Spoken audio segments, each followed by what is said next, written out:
Me encuentro en Betania, muy cerca de Jerusalén, detrás del Monte de los Olivos, y es el pueblo donde vivían los amigos de Jesús, Marta, María y su hermano Lázaro. Y hoy la liturgia nos trae aquí para contemplar el gran milagro de la resurrección de Lázaro.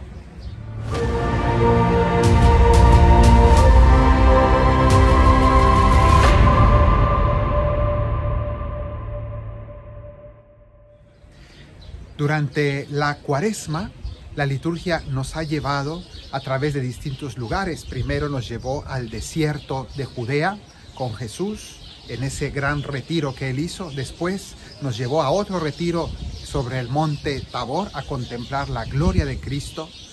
Y después nos ha venido trayendo en una catequesis bautismal que comenzó con Jesús, fuente de agua viva, en el pasaje de la Samaritana. Luego, en la piscina de Siloé, el ciego de nacimiento nos muestra a Jesús como luz del mundo. Y hoy Juan nos va a hablar acerca de Jesús como la resurrección y la vida misma, en la resurrección de Lázaro aquí en Betania. Entonces, por eso he querido venir a este lugar para desde aquí narrar los hechos que se nos cuentan en el Evangelio de hoy. Y lo primero que quiero hacer notar es que se nos habla al inicio de este pueblo. Dice que estaban en Betania, vivían en Betania Marta, María y Lázaro, y a ellos Jesús los amaba mucho. Dice el Evangelio que Jesús los amaba. E incluso cuando van a avisarle a Jesús que su amigo está muy enfermo, mandan las hermanas un emisario, mandan a alguien a darle el anuncio a Jesús y le dicen: Maestro, aquel a quien tú amas está enfermo. El título más hermoso que da a alguien la Biblia, precisamente decirle a Jesús: aquel al que tú amas. Entonces Lázaro es esa persona, ese amigo de Cristo que representa a aquellas personas. Todos somos amados por Cristo, pero de manera especial aquellas personas que tienen una especial sintonía, amistad, las personas que tienen una vida de oración y una cercanía con el Señor. Algún santo, de hecho, llamó a Betania, precisamente la comparó con el sagrario, es decir, el lugar de encuentro con el Señor, aquel lugar donde podemos ir a compartir la amistad de corazón a corazón. El sagrario, donde está la Eucaristía, es como Betania, donde Jesús venía a pasar momentos de gran amistad y cercanía con Marta, María y Lázaro. Pues le anuncian a Jesús que su amigo está muy grave, pero nos desconcierta en un primer momento ver que Jesús, aun sabiendo la noticia, se quedó 2 días más donde estaba. Jesús estaba al otro lado del Jordán. Él se quedó allí. Él se había ido lejos de Jerusalén porque él quería alejarse precisamente de los judíos que amenazaban con apedrearlo. Ya habían anunciado sus intenciones de perseguir a Jesús. Estamos hablando sobre todo de los sumos sacerdotes y de los jefes del pueblo, los saduceos principalmente.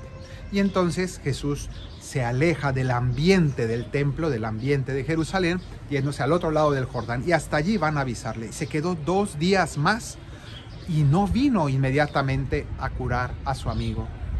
Y uno podría decir: ¿por qué Jesús quiso esperar ese tiempo si sabía que su amigo estaba enfermo? En realidad sabemos que después de 2 días vino, y cuando llegó Jesús a Betania, ya Lázaro llevaba 4 días muerto. Es decir, que haciendo unas matemáticas muy sencillas, y Jesús hubiera venido inmediatamente, de todas formas hubiera encontrado a Lázaro muerto de 2 días. Era importante llegar cuando Lázaro ya estaba muerto de 4 días y no de 2. ¿Por qué? Porque a los 2 días el cuerpo todavía no se ha descompuesto, mientras que al 4.º día, ya después del 3.º, es inevitable la descomposición del cuerpo. Y la resurrección, el signo de la resurrección de Lázaro, era importante que fuera sobre un muerto que ya olía mal, un muerto que ya estaba en descomposición, como de hecho lo narra el Evangelio. Cuando Jesús se acercó a la tumba y pidió que la abrieran, le insistieron: maestro, es que ya huele mal, hace 4 días que está muerto. Entonces Jesús quería que sea muy claro que Lázaro no estaba dormido, estaba realmente muerto, y no solo muerto, sino pudriéndose. Y que en ese estado Jesús lo volvió a traer a la vida a la vista de todos, que lo podían perfectamente ver y oler. Entonces, esto es lo que va a ocurrir aquí en Betania. Entonces se nos narra primero que Jesús llega y sale a recibirlo Marta, que va corriendo al encuentro de Jesús y que hace una confesión de fe muy hermosa. Le dice a Jesús: yo creo, Señor, que tú eres el Mesías, yo creo que tú eres el Hijo de Dios vivo, yo creo en ti. Pero al mismo tiempo que dice que ella cree realmente, y que cuando Jesús le dice: tú crees que yo soy la resurrección y la vida, ella responde: Señor, yo creo realmente que mi hermano resucitará en el último día. Entonces vemos cómo Marta representa a esas personas, muchos de nosotros, que creemos realmente en la fe católica, tenemos una fe en las verdades que nos enseña la Iglesia, y sin embargo, en la práctica, ¿cuánto nos cuesta creer en la vida real, en el poder de nuestro Señor? ¿Cuánto realmente nos cuesta creerle a Cristo? Creemos en las verdades teóricas, pero al mismo tiempo nos cuesta mucho verlas, aplicarlas y vivirlas en el día a día. Y esa es Marta en este Evangelio, que le dice a Jesús: sí, yo creo esto, yo creo aquello, yo creo.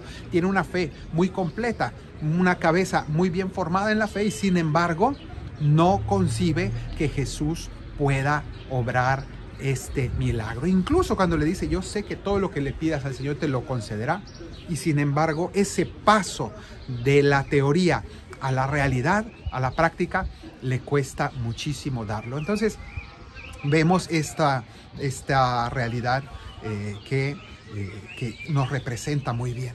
Entonces, después de esto, ella se va corriendo a casa y le avisa a su hermana María que Jesús ha llegado al pueblo, y con unas palabras muy bellas: el maestro está aquí y te llama.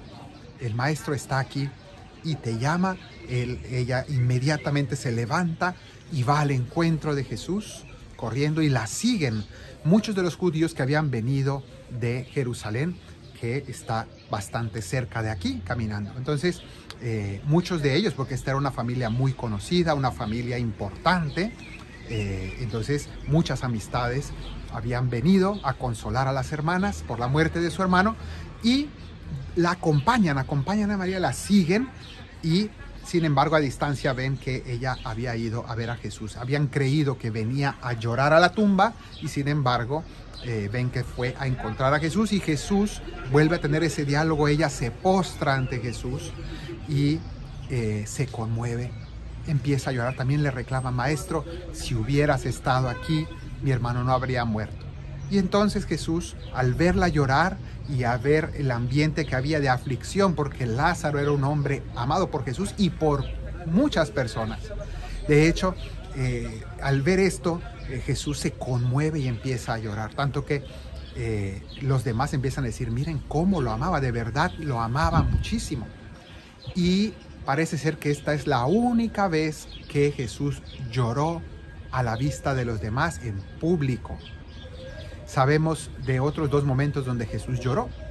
Jesús lloró viendo la ciudad de Jerusalén, y también lloró en Getsemaní, pero en unos contextos mucho más privados. Aquí, en cambio, fue un llanto en medio de la gente que lo vio realmente llorar. No pudo ocultar su conmoción, su emoción y sus lágrimas. Que, entre paréntesis, meditando esto aquí, me vengo a dar cuenta que esos 3 momentos de llanto son todos aquí en el Monte de los Olivos. Aquí estamos detrás del Monte de los Olivos.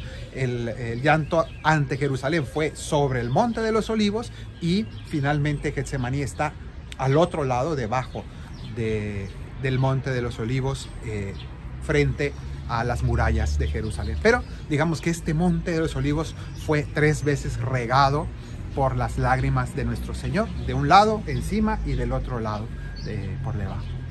Entonces Jesús, conmovido, llora ante la muerte, y esto nos hace ver que no sería justo el decirle a una persona ante la muerte de un ser querido que no llore, porque la fe, pues nuestra fe es en la resurrección, y que no hay que llorar, porque lo que lloramos los cristianos ante la muerte es sobre todo la separación física. Las personas nos hacen falta, y ante su muerte el corazón realmente se aflige, y es legítimo afligirse por la muerte de un ser querido, pero no como una tragedia, sino como un drama doloroso. Entonces Jesús se conmueve profundamente hasta las entrañas. La palabra que usa el Evangelio significa que Jesús tembló en su interior ante la emoción tan profunda que lo embargó. Entonces Jesús pide que lo lleven al lugar de la tumba, y entonces al llegar a la tumba se pone delante y pide que la abran, porque tenía una piedra rodante, una piedra grande ante la entrada de la tumba, y cuando remueven antes de removerla le advierten: ya lleva 4 días muertos, huele mal, y él insiste que la abran, y es entonces cuando da la orden y le dice a Lázaro: Lázaro, sal fuera. Da la orden con autoridad después de hacer una oración, y Lázaro inmediatamente sale de allí.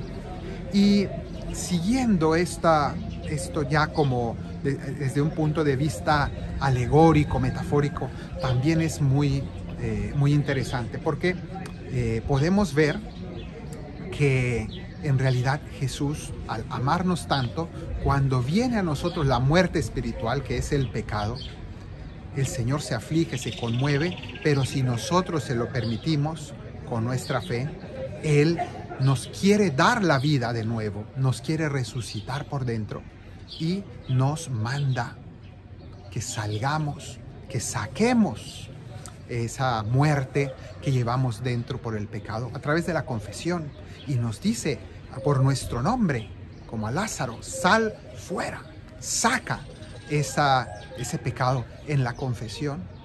Y después de salir, nos dice el Evangelio que Lázaro estaba atado de pies y manos, y entonces ordena que lo desaten. Y ustedes saben que la palabra absolver de los pecados significa desatar de los pecados, el quitar los nudos que atan nuestra alma. Y también nosotros estamos llamados por Cristo, porque Él quiere absolvernos, quiere desatarnos, quiere liberarnos de la muerte, liberarnos de las ataduras del pecado. Quiere que salgamos fuera de nuestros sepulcros, porque nuestra alma está muerta cuando somos esclavos del pecado. Entonces, hoy contemplamos a Cristo como la resurrección y la vida, y precisamente el Evangelio nos quiere narrar este pasaje para manifestar la gloria del Señor, para que veamos quién es el que va a morir en la cruz, y también el por qué. Porque este episodio de la resurrección de Lázaro fue el que desencadenó el desenlace fatal en la cruz, pero también después la resurrección fue un adelanto de la resurrección del Señor. Los judíos vieron este milagro fue el que causó el entusiasmo entre el pueblo, que después daría pie a que desde aquí, desde Betania, Jesús saliera. Betfagé está un poco más arriba, a un escaso kilómetro de aquí, o menos incluso. Ahí tomó Jesús el burrito y entró triunfalmente a Jerusalén por el entusiasmo que causó en muchas personas de esta zona la resurrección de Lázaro. Entonces, esa entrada triunfal de Jesús, que se originó por este milagro, fue lo que hizo a los jefes del pueblo judío, a los saduceos, a los políticos de Israel, los hizo decidir la muerte de Jesús, porque vieron en él un peligro. Y todo esto a raíz de la llegada de Jesús, que había estado oculto lejos de aquí, pero que vino por su amigo Lázaro, lo resucitó y esto ocasionó todo este fervor que terminó en la cruz primero, pero no solo en la cruz, sino sobre todo en el sepulcro y en la resurrección del Señor, manifestando su poder, que es lo que celebraremos durante la Semana Santa. Que el Señor te bendiga desde Sion, el que hizo cielo y tierra, en el nombre del Padre, del Hijo y del Espíritu Santo. Amén.